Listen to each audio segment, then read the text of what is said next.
Hello family, we're at Just Honey Tea Company, a wonderful retail shop and cafe in Atlanta, Georgia. I'm here with Auntie Altovise Dacosta Holloway, a real estate agent and investor. Hi Auntie Altovise, how are you today? Hi Bailey, I'm well. How are you today? I'm doing amazing. I just want to say thank you for coming to share with me today. I really appreciate it. Aw, thanks for having me. This is so fun. I'm so excited. Me too. So I came across some quotes from some inspirational women, and I'd like to share them with you and get your thoughts on them. Is that okay? Okay, that's fine. Shoot. The first one is, self-esteem means knowing you are the dream. Oprah Winfrey. Mm-hmm. Can you give me your thoughts on that? Yeah, I mean, first of all, I love Oprah. Just about anything she does or says is awesome. But I mean, that quote really resonates with me because really self-esteem is essential, right? Like you have to believe in yourself. You have to have a certain level of confidence in yourself, even when there are other people that may not have that confidence in you or be as confident as you are about yourself. It's so important to have that, to be self-sufficient, because that is sort of what pushes you forward and what propels you forward, even in the face of maybe other people telling you that you can't or you shouldn't. And so I really do think that self-esteem really is knowing that you are the dream, because if you don't know it, you're not going to project that. And if you don't project that, no one else is going to know that. Right. So I love that quote. Yeah, I like that one. Because it's just really inspiring you to go out and find that knowledge. Because I know she's telling you, but not really. She's telling you self-esteem means knowing you are the dream. Like you can hear a word and say, oh yeah, totally. That's totally it. Mm-hmm. But you have to believe it. Right, exactly. It's not, I feel like sometimes it's not always about knowledge. It's about believing. Exactly. That's exactly how I feel. I agree with you. You have to believe that and you have to know that. And again, there will be people that will maybe not believe that about you or not feel the same way. And so if you know it and you believe it, that is what will get you so far in life, really. Yeah. I need to see my own beauty and to continue to be reminded that I am enough, that I am worthy of love without effort, that I am beautiful, that the texture of my hair and the shape of my curves, the color of my lips, the size of my lips, and the color of my skin, and the feelings that I have are all worthy and okay. Tracy Ellis Ross. Yeah. I'd love to hear what you think about that. Yeah, I love that. And I love her. And she's just going back to self-esteem and confidence. She's just such a greatly confident person. And I know that comes from her own self-esteem. She marches to the beat of her own drum and she's confident about it. And I love her for that. But yeah, I mean, it's so super important, especially in this day and age, for us, especially you, young Black women and young Black girls, to be able to see themselves represented in all forms of life, in all forms of media, in all forms of entertainment. And I think that quote really is just saying that you can know and you can believe and you can have that sense that you are enough, that you are perfect, that you do not need to change anything about yourself, that you are made to be exactly who you are. But sometimes in this world and in this life, that can get beat down and that can get convoluted, and you can sort of become influenced by outside opinions and just negative things that could start to chip away at you believing that and at you knowing that. Right. Because I feel... Go ahead. No, please. I feel that it's sometimes the same source that tells you to be your best self is the same source that's trying to tear you down from that. Yes, girl. And I feel like it's more important not to rely on someone to tell you that. Yep. You need to go out and find that beauty. Yep. And you need to remind yourself that you're enough. Yeah, it's very true. I love that. I really love that. But taking accountability for your own for recognizing that you are your best, for recognizing that you can be your best self, Yeah. but taking accountability and doing that on your own. Yep, and I'll take that a step further. And so when I mentioned representation, can you imagine if we have several thousand young girls like you that believe the same thing about them and people that look like them? Yeah. How powerful that would be, and how motivating that would be for people like you, people like me, for younger girls, for older women. It's just, it's so imperative that we all know that about ourselves, and that when we are on different platforms, that we know that we're a representation of that for other girls to start to believe that about themselves too. Yeah, so you need to create a ripple effect. So when you send one thing out, it ripples off. Yeah. So you only need one person to start a whole movement of people who believe this. Exactly. One can turn into 1 million in an instant. Yes. And now you have more tools than ever through social media, through the internet, and also through plain word of mouth. You can change the world, really. And it's not, I'm thinking in the past it might have been a really big goal to try to change the world with one person, but now it is more achievable than ever. Achievable. It really is. I tell everyone, go strive to change the world using your own power of realization that you are up here. Yeah. And that you can, right? Yeah. You can change one person can change the world. One. I love that. Yes. Would you like to pour some tea? Oh, yes, I forgot we had tea. Okay, I'm going to pour it. Do you mind if I pour it for you? Yes, go ahead. Okay, I'll pour yours first.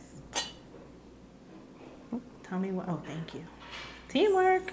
Is that enough? Yeah, that's perfect. Okay. Okay, let's try this tea. Oh, what was this tea called? This was Sweet Auburn. Right. This is the Sweet Auburn. So happy. I've never tried this one before, so I'm wow. really excited. I haven't either. Do you want me to put your sugar, or do you want to do it yourself? Because I know you like the little tongs. So Oh I'll yeah, I just do love mine, the tongs. and then you do yours. Thank you. That's enough? I think so. Okay. Plus, I only poured a half a cup. Okay, hold on. Gotta get my bearings. So the reason I'm really excited about the sugar cubes is because they kind of melt into the tea. I know, because mine are melted already. Ooh, Bailey, it smells so good. It does. Yeah. I'm gonna. Oh, it's just falling. I know it's almost like sugar, but they form it into a cube, and I think it's so cute when It is just... cute. Do you have enough tea? Did I pour you enough? Yes, that's Do you want me to perfect. pour some more? That's perfect. Okay. Yeah, you did good. Can I taste it? I'm gonna Yes, taste it. let's now, taste 'cause it. It smells so good.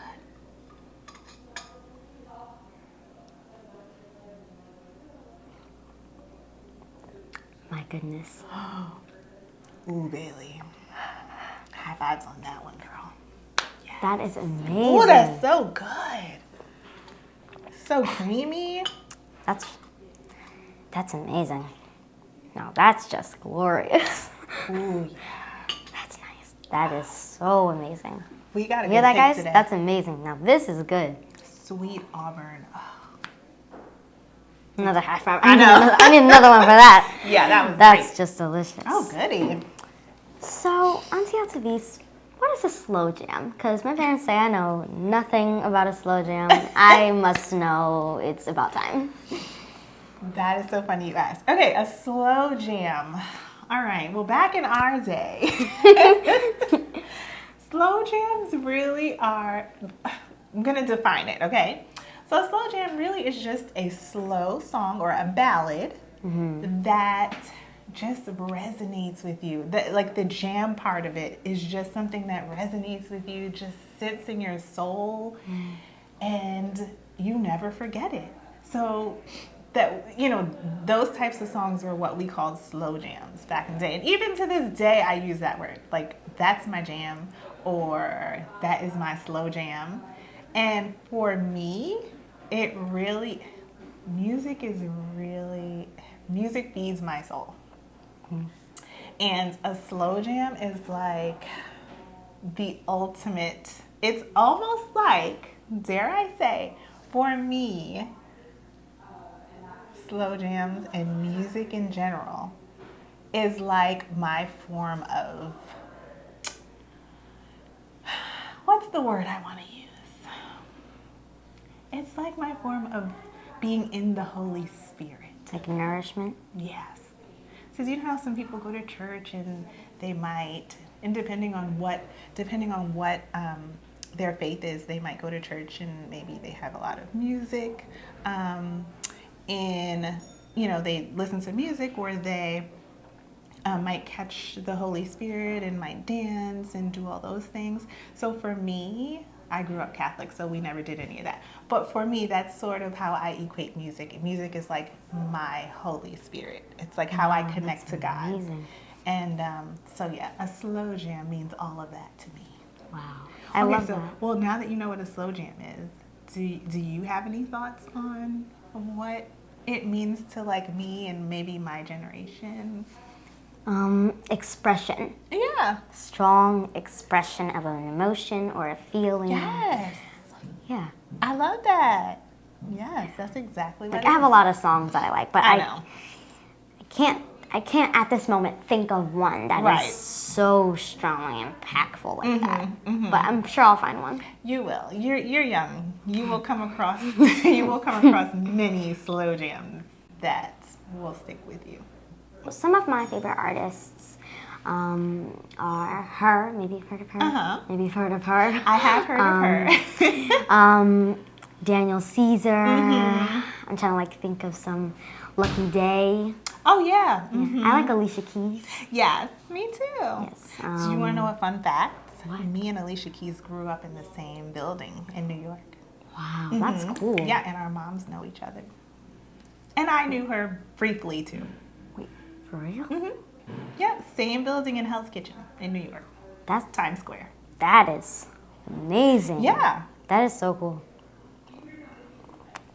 But yeah, those are some ones that I can think of on the spot. I also like some from my my mom and dad's time. So like I like Ella Fitzgerald and Nina Simone. Yeah. Mm-hmm. The jazz greats. Yeah. Mm-hmm. So I really like jazz. Yeah. I also know that you happen to like Queen. Did you forget that? I did. Oh my god. I love Queen. I only know 2 songs. I know. Bohemian but those Rhapsody. Are good songs. Bohemian Rhapsody. All-time favorite Queen song. Yes. When I first heard, I was like, "Oh my goodness, who are these people? They are so creative." It's like such a creative song. It is because it like and it's mixes intricate. Theater and rock and a ballad. It's insane. Yep, the arrangement is insane. Yes. It the is other so song I intricate. like is Another One Bites the Dust. I think a lot of people like that song. Another One Bites the Dust. That's such a good song because it's just so up tempo. It just makes you want to dance. Yeah. But yeah. Cool. Yeah, so I like no, I love those artists too. I'm not very big into jazz, but I do like Ella Fitzgerald. Yeah. I love when she scats like.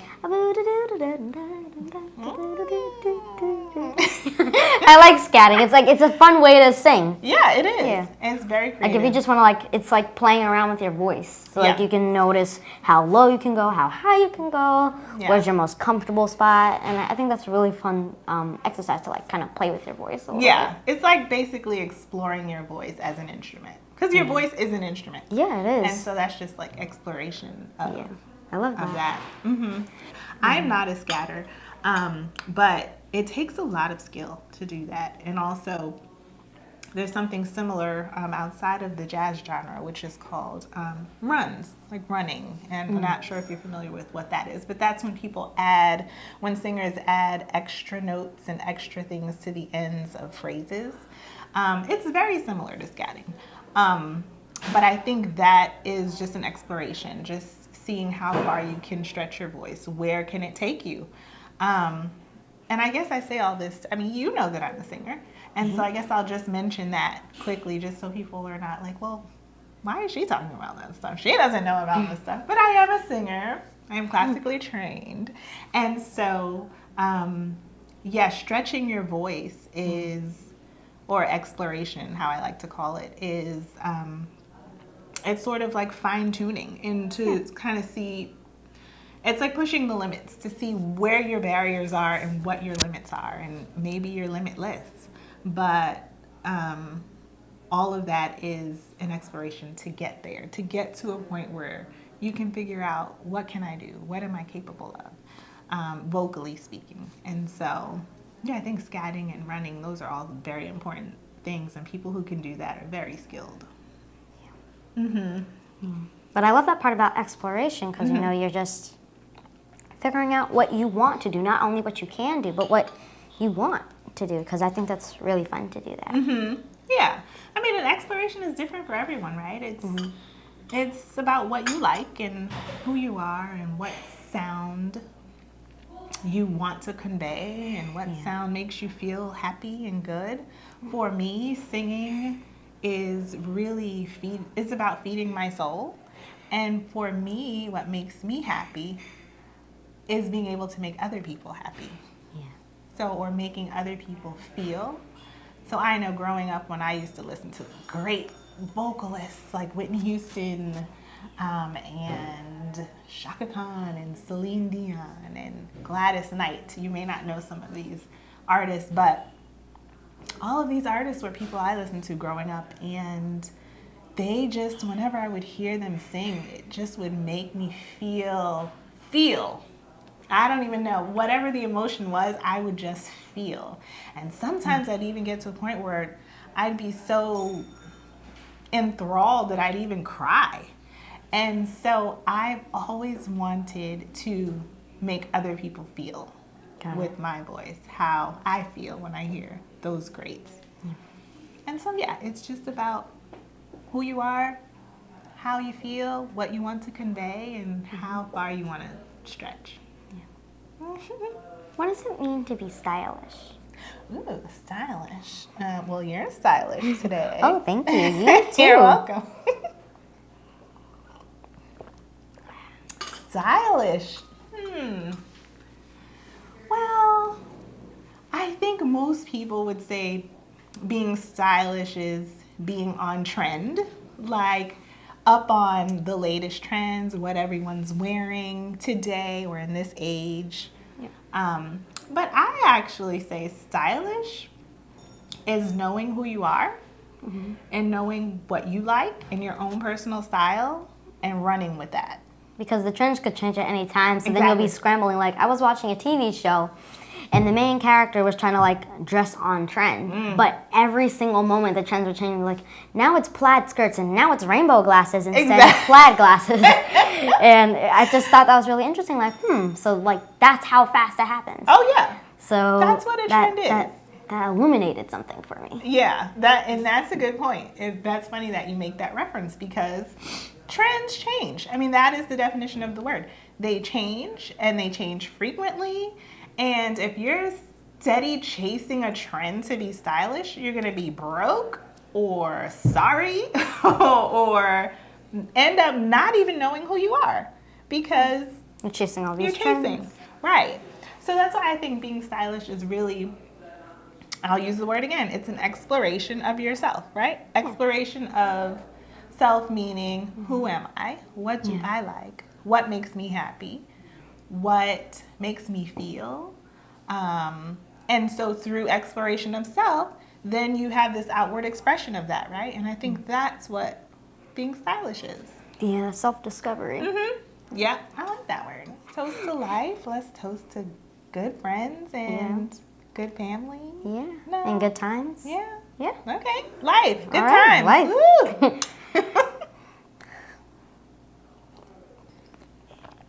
That's good. That was a nice dose. Man, that tastes nice. good. How can I be like you when I grow up? Oh, wow. Okay, well, my first response to that would be, you don't want to be like me. Don't be like me when you grow up. Be like you. Be you. That's my first response. Be you. Because no one else is like you, right? There's no other Bailey. It's you. And so I think everyone has unique skills and unique characteristics that make them who they are and that get them to whatever level that they aspire to get to. So I say, 1, be you. But 2, to get to my level or to be successful, I should say, I think really it goes back to in the beginning of our conversation when we were talking about self-esteem. I think work on building your self-esteem, work on knowing that you are the dream, right? Yeah. That you are enough. And that begins to build your confidence. And once you build your confidence, then that is what propels you to go after all of your dreams, or to go after all of the things that all of your goals, the things that you'd like to achieve. And so I say the first step to becoming successful, which I think you're well on your way. Thank you very much. You're welcome. But the first step is really to build your confidence. Know that you are enough. And when I say build your confidence, you have to build it internally. It can't be because of praise that other people are giving you. It can't be because of some sort of exterior stimulant. It has to come from you. So I'm going to use a car as an example, I guess. If the pedal, like if the gas pedal makes you go, the gas and the fuel is what will actually propel the car forward. Right. So, and for me, that confidence is that fuel. Right. And I guess the car is you, not people.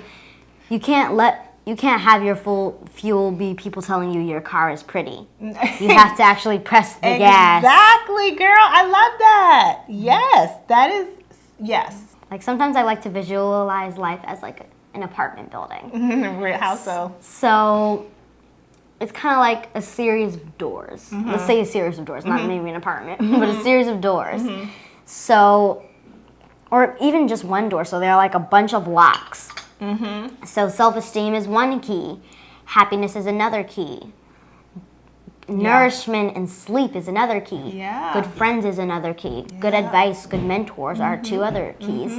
And once you have all those keys, you open the door and then it leads to another door where you need a new set of keys to unlock it. Yeah. And I think life is just a bunch of doors. And every time you step through one, you've accomplished something new. Yeah. Yeah. I love that, Bailey.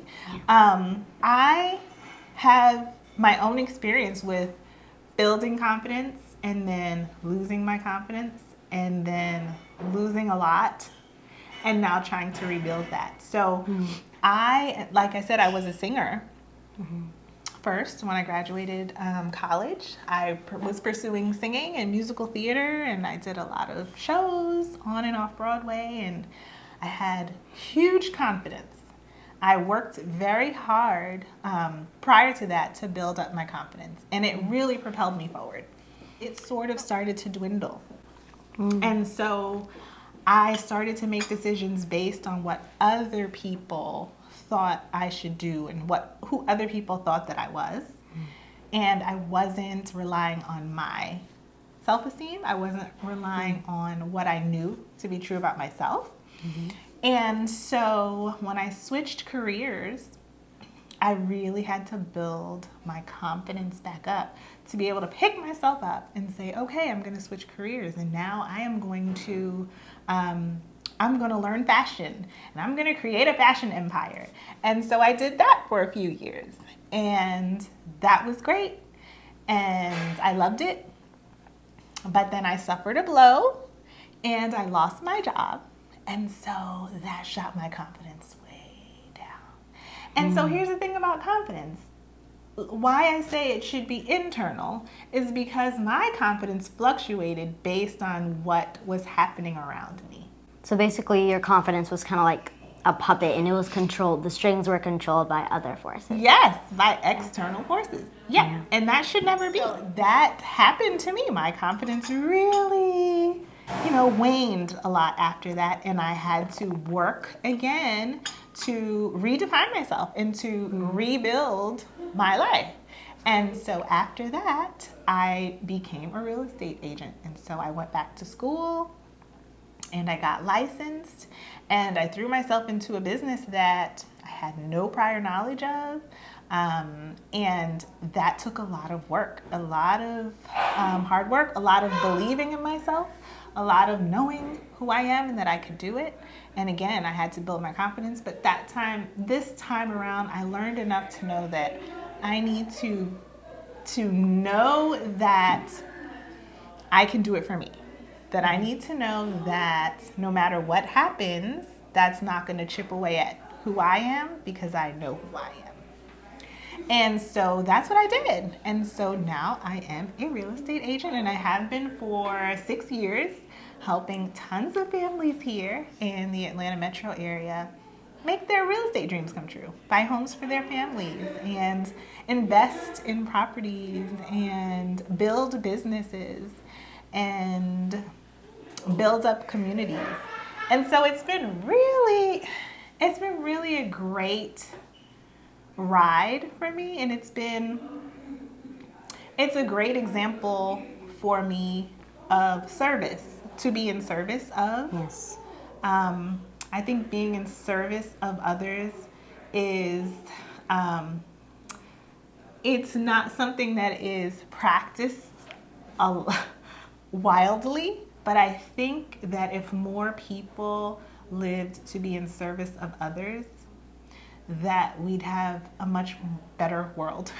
So if I work to be in service of you and you work to be in service of me, that's a reciprocal relationship, right? Right. And we just want it to be like that for everyone. So that's what we're trying to do. That's what I'm attempting to do. Yep, live a life of Because service. I'm trying to impact those children now, because those children are not going to stay children. They're going to become into adults. Yeah. So if they're impacted now and imprinted right now when it's most important, then when they become adults, they're going to be powerhouses. They're going to be forces to be reckoned. They're going to be forces to be reckoned with. Yeah, and you're in service of them.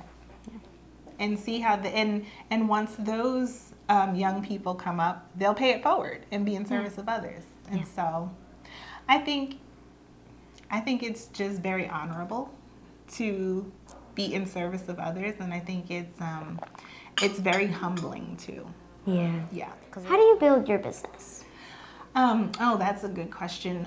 Real estate is a very referral-based business, which means if you do a good job for one client, then they will refer you to their family and friends.